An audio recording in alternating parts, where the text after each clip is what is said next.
Hey, I'm JJ with SD Wheel Garage, and today we're going to be putting on a 2.5-inch Rubicon Express Sport Kit on this 2016 Jeep JK Unlimited. The first thing you're going to want to do before you start turning any wrenches is take an inventory of all the parts, make sure everything is correct and you're not missing anything. First thing you're going to want to do, take the old wheels and tires off of the vehicle. All right, most of these Jeeps we start at the back of the vehicle because we're going to take the factory sway bar end links and move them to the front.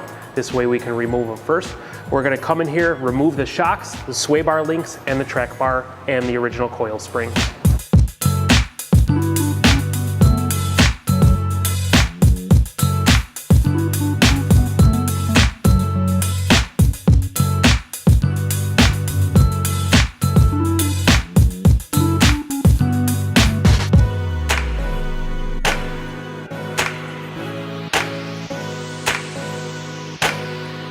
Pro tip, don't cut the band compressing the shocks before you install them. Put the top mount in, then come in and cut it, and as it comes down, slide the bolt through it.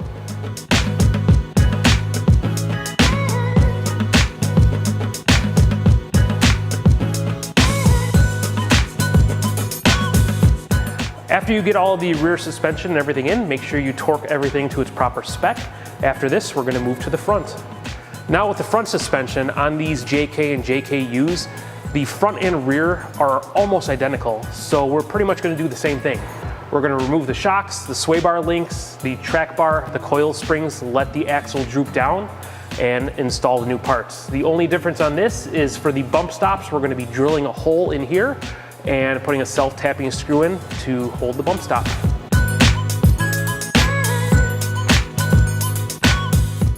All right, when lowering everything down, you want to be careful to watch the brake lines and make sure you don't overextend them. In this particular case, we're coming down, the brake lines are getting tight. I unbolted them from the frame just to give us a little extra flex. When we're done, we'll go back in and tighten those back up.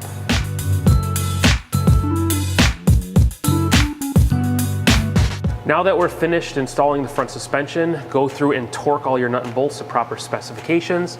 Also, make sure you check your brake lines, ABS lines, breather tubes, and anything else to make sure you have full extension when the axle's all the way down. Next thing we have to do is put the wheels and tires back on. And pro tip, at the factory they put these little serrated washers on the brake rotors to keep them from falling off when they're going down the assembly line. You need to take these off when you install any aftermarket wheels and tires.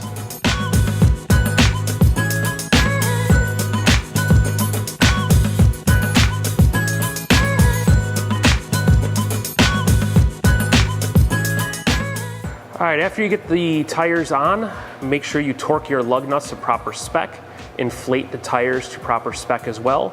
And then in most newer vehicles, you're gonna have TPMS sensors, tire pressure monitor sensors, inside that need to be programmed to the vehicle. Most time you can take them to a local shop and they can do that for a small charge for you. We do have the proper tools here, so if you come in for an install, we can take care of all of that right away for you.